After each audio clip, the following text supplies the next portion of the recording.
नमस्कार, मैं हूं ज्योति सिंह। बुलेटिन की शुरुआत इस वक्त की अहम खबर के साथ। खबर बीजापुर से, जहां नक्सली सुधाकर से जुड़ी बड़ी खबर आ रही है। नक्सलियों का स्कूल चलाता था सुधाकर के स्कूल में बंदूक चलानी सिखाई जाती थी। नक्सली सुधाकर पर था 1 करोड़ का इनाम।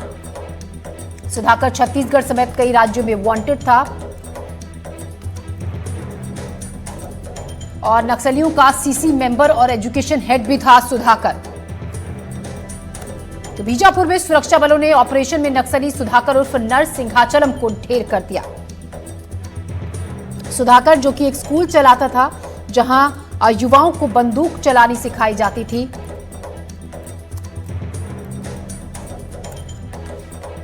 तो सुधाकर वही शख्स है जिसने 21 साल पहले आंध्र प्रदेश, आपको बता दें कि नक्सली 1 करोड़ का इनाम इस पर था। मुठभेड़ में मारा गया सुधाकर। नक्सलियों का शिक्षा विभाग का ये इंचार्ज था। दिनांक 21 मई 2025 को बस्तर संभाग के नारायणपुर जिला अंतर्गत अबुझमाड़ क्षेत्र में हुई पुलिस नक्सली मुठभेड़ के पश्चात सीपी माओवादी संगठन के सरगना जनरल सेक्रेटरी बसवराज को डेड बॉडी को सुरक्षा बल द्वारा बरामद की गई। उस मुठभेड़ के पश्चात सीपी माओवादी संगठन का अंत काफी निकट और निश्चित रूप से हम सबको नजर आ रहे थे। मुठभेड़ के उपरांत इलाका का सर्चिंग में एक माओवादी कैडर का डेड बॉडी, AK-47 राइफल और काफी बड़ी संख्या में अन्य आर्म्स अम्युनिशन और एक्सप्लोसिव मटेरियल भी बरामद हुई।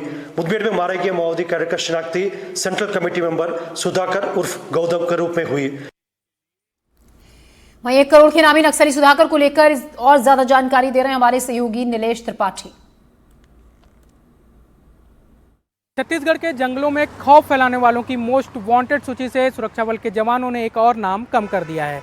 बीजापुर के नेशनल पार्क एरिया में हुई एक मुठभेड़ में माओवादियों के central committee member Ramakrishna Naidu उर्फ सुधाकर को सुरक्षा बल के जवानों ने मार गिराया है। 67 वर्षीय सुधाकर पर अकेले छत्तीसगढ़ में 40 लाख रुपए का इनाम था। मूलतः आंध्र प्रदेश के पश्चिम गोदावरी जिले के रहने वाले सुधाकर अलग अलग राज्यों में भी मोस्ट वांटेड था।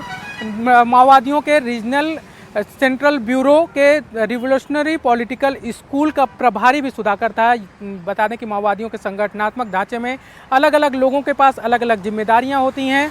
रिवोल्यूशनरी पॉलिटिकल स्कूल इसमें एक महत्वपूर्ण भूमिका निभाता है, क्योंकि नए बच्चों को या कहें नए युवाओं को माओवाद विचारधारा से जोड़ना, सरकार के खिलाफ भड़काना और अपने साथ जोड़कर बंदूक उठाने के लिए प्रेरित करने का काम इसी स्कूल के द्वारा किया जाता है। इस स्कूल में सरकार के खिलाफ तैयार लड़ाकों को तैयार किया जाता है। उनके दिमाग को इस तरह से डाइवर्ट किया जाता है कि वो संविधान के खिलाफ लोगों का खून भी बहाने के लिए तैयार हो जाते हैं। यानी कि इस स्कूल के प्रभारी को मारा जाना अपने आप में एक बड़ी कामयाबी है। बता दें कि छत्तीसगढ़ में लगातार नक्सलियों के खिलाफ अभियान, नक्सल विरोधी अभियान चलाए जा रहे हैं, जिसमें एक के बाद एक बड़ी सफलता मिलती जा रही है। इससे पहले 21 मई को नक्सलियों के सरगना या यूं कहें कि नक्सली चीफ बसव राजू, जो माओवाद संगठन का महासचिव भी था, उसको मार गिराया गया था। उसके साथ ही 28 अन्य हार्डकोर नक्सलियों को भी मारा गया था। सुधाकर को मुठभेड़ में मारे जाने के बाद नक्सलियों की बौखलाहट भी देखने को मिली। बीजापुर में नेशनल हाईवे, भैरमगढ़ के पास नेशनल हाईवे पर नक्सलियों ने एक ट्रक में पेट्रोल डालकर आग लगा दी। उस नक्सलियों के इस घटना के बाद एक संदेश देने की कोशिश उनकी ओर से थी कि अगर जिस तरह से कार्रवाई की जा रही है तो उनकी उपस्थिति नेशनल हाईवे पर भी हो सकती है, ये संदेश देने की कोशिश की गई। हालांकि इस करतूत के बाद नक्सलियों के सुरक्षा बल के जवान अलर्ट मोड पर हैं और उस इलाके को पूरी तरह से अपने कब्जे में ले लिया गया है और वहाँ पर कुछ देर तक, जो घटना के बाद कुछ देर तक आवागमन प्रभावित हुआ था, उसे भी बहाल करवा दिया गया है। अभी स्थिति सामान्य है।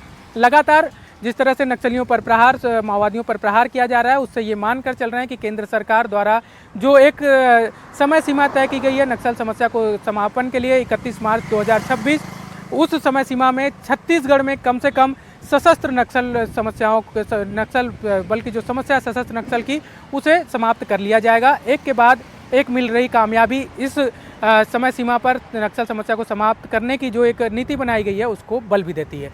रायपुर से अपने सहयोगी प्रवीण साहू के साथ नीलेश त्रिपाठी, NDTV। सुकमा में सुरक्षा बलों के एक्शन से बौखलाए नक्सली तुमालपाड़ और पूर्वर्थी के बीच उन्होंने आईडी बम लगाया। सुरक्षा बलों ने 10 किलो का यह आईडी बम वक्त रहते हुए बरामद कर लिया। नुकसान पहुंचाने की मंशा से यह आईडी लगाया गया था। सर्चिंग पर निकले थे सीआरपीएफ के जवान, जिन्हें आईडी मिला। सुरक्षा बलों ने मौके पर ही आईडी को डिफ्यूज कर दिया। तो 10 किलो का आईडी जो कि सुरक्षा बलों को नुकसान पहुंचाने के इरादे से लगाया गया था। सर्चिंग के दौरान सीआरपीएफ के जवानों ने यह आईडी बरामद किया और इसको डिफ्यूज कर दिया।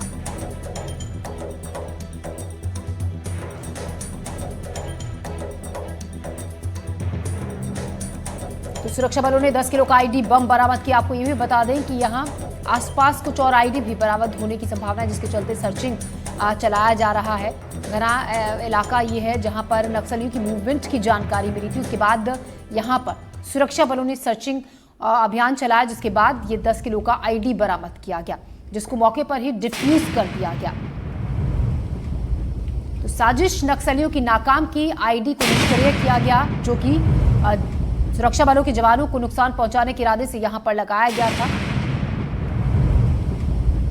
अभी हाल ही में इससे पहले भी यहाँ कई आईडी बरामद किए गए थे, जिससे बताया ये भी जा रहा है कि गांव वालों को, जो स्थानीय लोग हैं यहाँ पर आसपास से रहने वाले लोग हैं, उनको भी काफ़ी नुकसान पहुंचा था। मवेशियों को भी काफ़ी नुकसान पहुंचा था। कुछ लोगों की जान भी चली गई थी। उसी क्रम में यहाँ पर सुरक्षा बलों ने सर्चिंग अभियान चलाया और आसपास तमाम इलाकों की जाँच की, जिस दौरान ये 10 किलो का आईडी यहाँ से बरामद किया गया, जिसको मौके पर ही डिफ्यूज कर दिया गया।